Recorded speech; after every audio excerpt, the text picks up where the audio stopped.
Hello and welcome to another one, Top 5. And today we're doing a filmmaker who is not got the same track record as many other filmmakers, but has a soft spot in my heart. Today we're doing the top 5 films of Wes Anderson. Here we go. The first film of that is Rushmore. Massive fan of Rushmore, starring Bill Murray in there.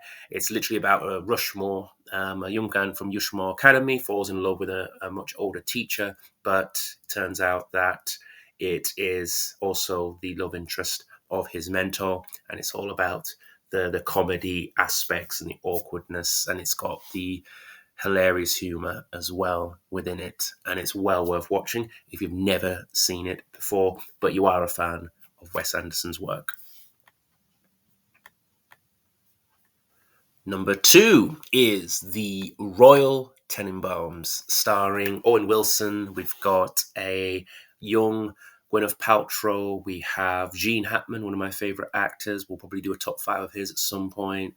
And it's literally about a extraordinary family of prodigies and their dysfunctional family with Angelica Houston as the mother, Gene Hackman, and another one that is hilarious as well, and really started to, with the bold colours, with the very distinct framing, started to really hone Wes Anderson's style. He's an author, and this film started to really showcase, okay, this is the style he's going through. Whereas before with Rushmore and Bottle Rocket, I feel like he was playing with the humor, definitely had that humor side of things, but there was a distinct camera visual style that was kind of honed with the Royal Tenenbaums. Costume design as well is an honourable mention too. And number three is a personal favourite. It was a bit of a surprise, seeing as he's been doing a lot of live action, for him to then, Wes Anderson, to go into this particular film. But ever since I was young, I love Roald Dahl's work, from the BFG to Charlie and the Chocolate Factory to James and the Giant Peach, and also this fantastic Mr. Fox. Again, voice acting with the likes of George Clooney. We've got Meryl Streep. We've got the who's who's of Hollywood. But again, it was such a big departure in 2009 of his normal work. But I love it because it had this kind of stop motion feel to it. Everyone was so charming, and it's got his own sensibilities and distinct framing as well within it. It's just hilarious, brings joy to your face, but it also has its own take on the Roald Dahl classic.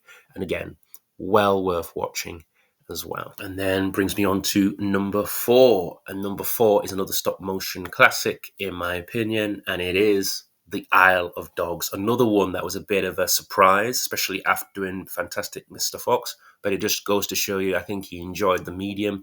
And Isle of Dogs is a strange one. Back in 2018, came out, narrated by Courtney V. Vance, and has a stellar voice cast. I mean, you've got, again, the who's who wanted to get involved in Hollywood here, and it tells a story of a young boy's dog being ostracized from Japan, from Mega City, because of a so-called disease, and the love of this child to try and get the dog back.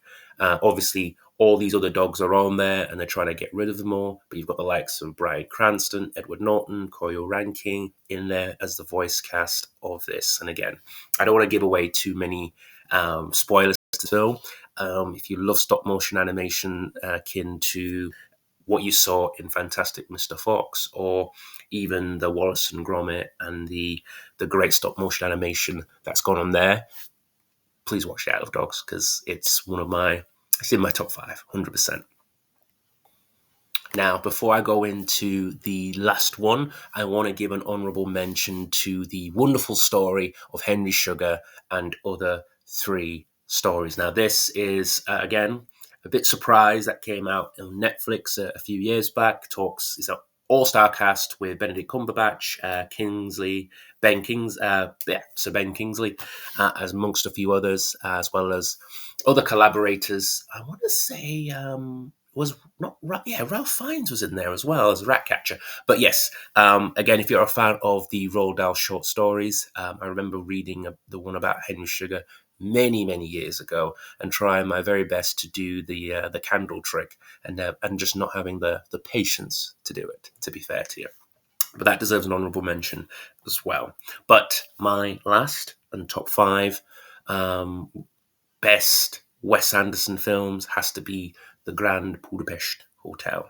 A very simple love story, reminiscent about the history of the hotel. And it goes back in time from when the owner talks about when he was a little boy, and then running into the owner, played by Ralph Fiennes, who's this exuberant guy who's having sex with the clientele and the guests. And then obviously the fascist forces that come involved and kind of disrupt everything. Him falling in love with Saoirse Ronan's character as well. And again, I don't want to spoil it too much. Probably fantastic bit of a combination of humor and visuals and a great little story.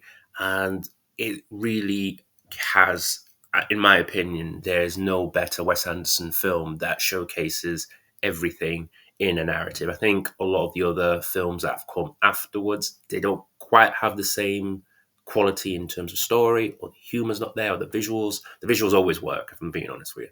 But it just doesn't all quite blend together as well as in the Grand Budapest Hotel. But what do you think? Do you agree? I mean, I know he's only done about 10 films or 10 projects at the moment, but is that your top five? Or is Bottle Rocket in there? Is any other one of the films that you prefer, or the projects he's worked on? Please let me know in the comments.